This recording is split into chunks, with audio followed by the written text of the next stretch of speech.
What's up, everybody? Good morning, good evening, or good afternoon, whatever time it is that you came here to the On the Gun Line Podcast YouTube channel. I'm glad to have you here. My name is D'Lo, also known as D'Lo the Vet Bro, or Lopez when I do the podcast itself. Do me a quick favor. I'm going to give you the quick rundown on how everybody asks on YouTube. Make sure you give me a thumbs up, hit a subscribe, hit the notification bell to all so you know when I'm dropping something new, whether it's a Vet Bro reaction like this, a live like I did yesterday, or a word on the streets, or the On the Gun Line podcast itself. So, anyways, today we're doing a Vet Bro reaction. And for those that don't know, when I was a young man, when I was younger, when I was a kid, I always wanted to be in the military. I wanted to be a Marine. First and foremost, I wanted to be a Marine. Um, and that mainly came because I had two older brothers that were Marines before I came in. You know what I mean? So my brother Robert, who was a mechanic on airplanes, and then my brother Ed, who was a tanker during the Persian Gulf War. So he actually got to see combat out there. And then I had a brother in the infantry in the army, and he didn't deploy though. And then came myself, and I ended up joining field artillery. And the biggest reason that I joined field artillery was, well, because I wanted to be a fucking tanker. Now, when I first went to MEPS, they told me that no, tankers were closed. They didn't have anything for tankers. So now that I know what I know, it was bullshit. They needed to fill slots. But there was this video that they showed me regarding the field artillery. And the first thing that they showed was this thing called a Paladin. And the Paladin is the M109 Alpha 6 self-propelled howitzer. I had no idea what the hell it was. To me, it looked like a fucking tank. So I said, I'll take it. So anyways, it's because of me always wanting to be a tanker that I will play this. Forging a Tanker.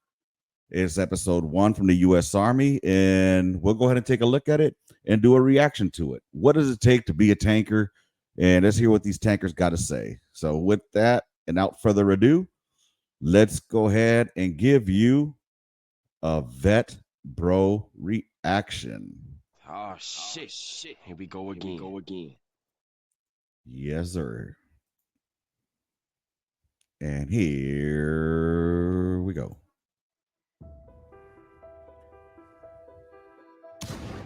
We have a saying here at Fort Moore. People come here to be more. Good. At the end of the day, if you want to be part of something greater than yourself, if you want to be part of something that matters, learning how to work as a team, this is the place to be. It's a big learning curve for soldiers coming in that have never left home, right? First time away from home, being in a different state. God damn. Okay, these are some big bodies right there. I guess, I mean, it is basic training, so they will be losing all that weight, but oh boy. Come on, Army. We can do better than this. This should not be in there. Don't y'all have the fat boy camp already? Come on now. Both of these cats is a little bit on the heavy side. And wait a minute, are they already in AIT? Because look at all the hair that they have. Is this AIT already? It has to be, right? Yeah. It has to be AIT. Come on, man. No standards. Oh, look at the drill sergeant, though. I can't blame them. State, away from your family, away from your friends, not having that connection, and that takes time to adjust. And so that would probably be the biggest personal challenge. Okay, see, this is basic. They're in basic training. You can tell by the haircuts. All bald. I remember myself personally had that challenge of being married at a very young age, but I would tell you at the end, though, it's 100% worth it. Once you walk across the field and you get to graduate, all that hard work you put into it, it's very self-rewarding. This job as a tanker, it's wild. I got bored of sitting behind a desk. So what inspired me to become a tanker in the United States Army is the fact that I am huge on mechanics and big vehicles. As you can see, this is a huge machine here. It takes a lot of mechanics. I'll say this. Some of the coolest shit I ever seen was with the M1. You can't even hear that shit, man. I mean, when it starts up, it sounds like jet engines. Like,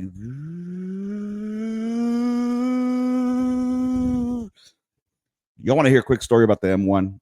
All right, so check this out, man. Check this out. Story time, all right? Story time.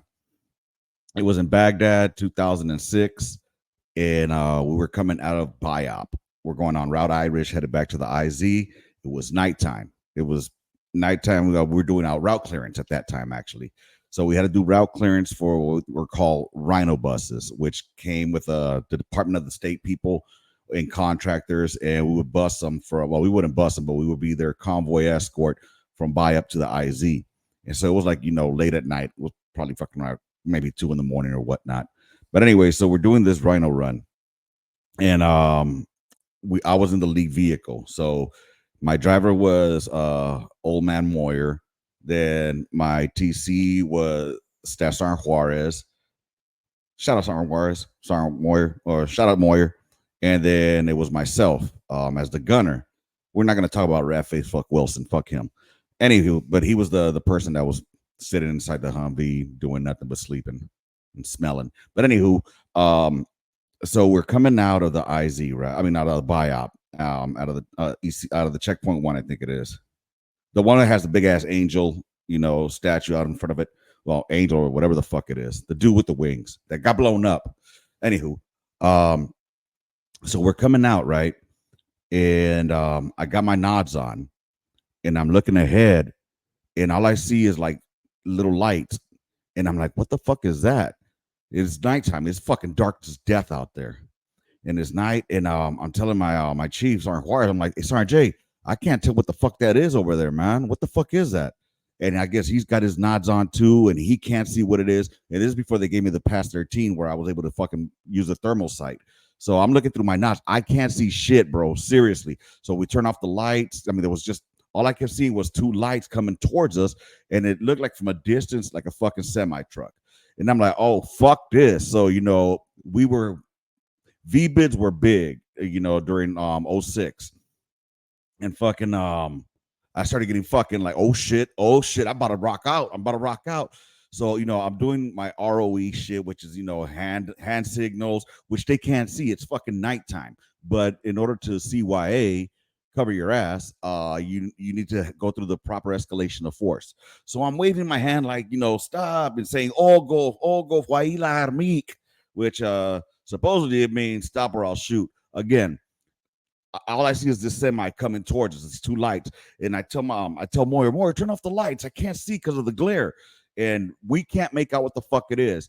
And I'm like doing these hand signals. I point my M16. Yeah, I said M16. All right. I still had a fucking big ass bow and arrow aiming at this fucking semi truck. And I'm like, all golf, and I'm like, hey, Sergeant J, I'm about to blast this motherfucker. I'm about to blast him. And he's like, hold up. Not just yet. Let it get closer. And I just keep seeing the little lights coming closer and closer and closer. And then I tell old man Moyer, turn your lights on, man. I can't see shit out here. And Moyer turns on the fucking lights. And from a distance, I just start seeing a big ass barrel. And I start seeing the tracks and the body of a fucking M1 Abrams. And I'm thinking to myself, how stupid must I've looked to that gunner, that driver, and that tank commander with an M16 aimed at them as if my 5.56 round is going to do something to their fucking armor. Not only that, I mean, we started laughing, bro, but you couldn't hear it until it was like pretty much fucking like maybe 30 meters away. You were able to start hearing the, you know what I'm saying? And I'm sure that they got a kick out of it and a laugh out of it. But to this date, I wonder what that tank crew thinks when they saw my stupid ass aiming an M16 at a fucking fully armored M1 Abrams tank. Anyways, that was my experience with the M1 tank in Iraq. Oh, man. Just thought I'd share that with y'all. Let's continue. That and my personal beliefs and my personal values, I am a huge advocate for teamwork. I joined the U.S. Army and became a 19 kilo to seek adventure and to be able to experience things that I wouldn't expect on the civilian side. With the benefits and I hope you're ready to fucking put that track together once that shit breaks. You'll be having a lot of adventures with that. Everything that this offers, I'm able to take my bachelor's degree and use it to become a better leader and be able to serve this country while being able to provide for my family. Did this fool say he's got a bachelor's degree? Hey, you know what? Shout out to the homie with the bachelor's degree, because you know what? I mean, I'm surprised he didn't go OCS. A lot of cats do that shit. But then again, you have other cats like shout out to my old soldier Schnabel. Schnabel is now a Master Sergeant Schnabel, and he had a bachelor's degree and he went enlisted. It was funny when I took him to the fucking E5 board. They Master Sergeant Major King asked him, why aren't you an officer if you have a bachelor's degree? And Schnabel straight out said, because I didn't want to be a paper pusher, Sergeant Major. I want to be out there doing shit. Straight out like that, bro. Shout out Schnabel. I don't know how much of that was full of shit, but it worked because he got his P status. Anyways, let's go. My grandfather was in the armed forces for a good 20 years, and he actually did a bunch of mechanical work for tanks. You're welcome. And he never actually saw combat. So I wanted to actually be in the tank and not only finish what he started, but for me, being a tanker, it tells me that I'm doing something. I'm part of the 1% of men and women who are going out to fight for this country. Just so y'all know, we call tankers DATs, D-A-Ts, DATs, dumbass tankers. Being a tanker has changed my life. Being in the military has changed my life. I've been on my own since I was 16 years old. There was a lot of struggle associated with that. So in my personal Army journey, to be able to go from that to being a field grade officer in the service of my nation and being able to see true impact and the fruits of your labor, this is where you want to be. Word. It's not about the tanks. You're welcome. It's not about the Bradleys. It's about the people. But mainly about the firepower that the tanks and the Bradleys spit out. I mean, when you got that motherfucking 25 Mike spitting motherfucking rounds out that Bradley, or what is a fucking what does M1 shoot at? A 120 or 105? I'm not sure, but either way, it's about killing other people, the enemy per se. As I look through social media, as I look through, I ain't even gonna go there. What retired tankers say, every one of them will put up posts that say things. Sorry to stop it so much, but we got a heat cas right here. He's a heat casualty. We got a cold weather casualty here. It's like, damn, you guys got the those best calves? job I ever had. Damn. They don't miss the tank. You're welcome. What they miss is the people they are around. I feel you. Quite honestly, when I leave, that's what I'm going to miss. You will, sir. 100%. Hey, you know, that's a cool little fucking video right there. It says episode 1, so I'm guessing there's going to be an episode 2. So let's go ahead and find episode 2, and if they're only like fucking 3 minutes long anyway. And shit, what do y'all think so far, man? I dig it. I can dig it. Can you dig it? We can dig it. All right, so let's see. Where is episode 2?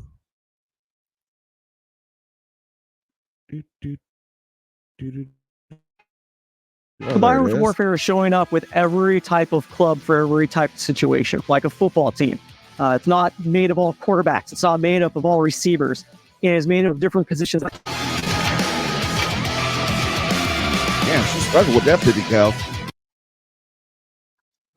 Those are Sabo rounds. I believe that's what they call Sabo. But they're dummy rounds. You can tell they're dummy rounds because of the blue. Damn, another fucking cold weather casualty? Good night. You guys are sucking. And this tall motherfucker, I don't know how he's a tanker. He's going to be busting his head up in there.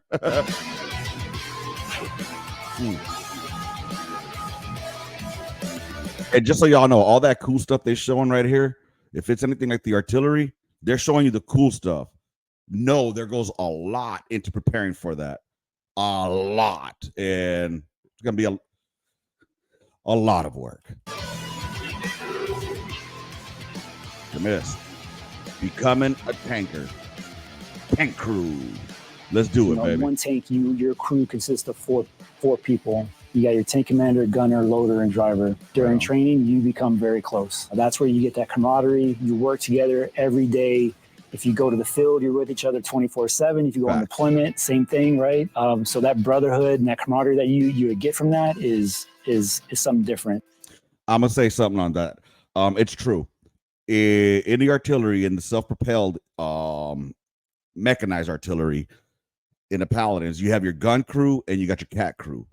The gun crew is the one that gets all the fucking glory because they're the ones that have the big dick standing out outside of their fucking front end. And the cat crew, we're basically looked at as we were looked at as the ash and trash.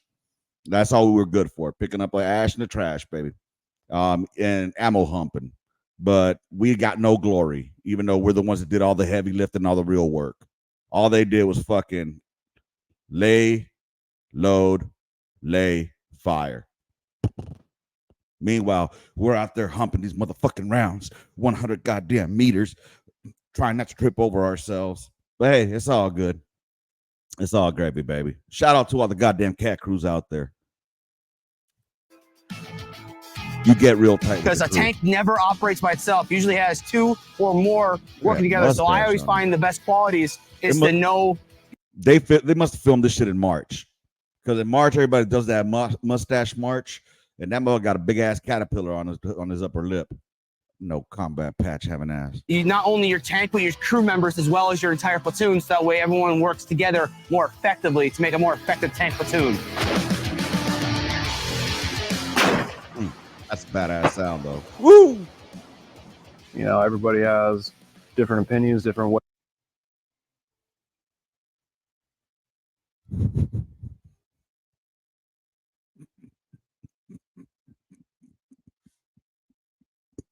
Bro, those hand gestures that you're doing with your fucking personality, that's a little diddyish. Ways, different upbringing, so you just got to find your crew's niche and how you guys can work together as a team. That's always the biggest challenge, is because you have 4 people from 4 different areas, grew up 4 different ways. They all have 4 different minds, and you just need to find a way to make those 4 minds one. I'm sure that motherfucker found a way to get all 4 of those chorizos in him too. We got to see this dude again. I'm sorry, dog. They all have 4 different minds, and you just need to find a way to make those 4, because you have 4 people from 4 different areas, different upbringings, different opinions, different ways. Everybody has different opinions, different ways, different Him doing that is not a good thing, dog. Oh my God. It's just not helping this case.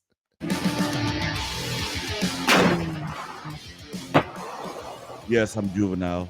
Everybody has different opinions, different ways, different upbringing. So you just got to find your crew's niche and how you guys can work together as a team. That's always the biggest challenge, is because you have 4 people from 4 different areas, grew up 4 different ways. They all have 4 different minds, and you just need to find a way to make those 4 minds one. Inside the tank, you have 4 crew members. You have the driver, the loader, the gunner, and then you have the tank commander, vehicle commander.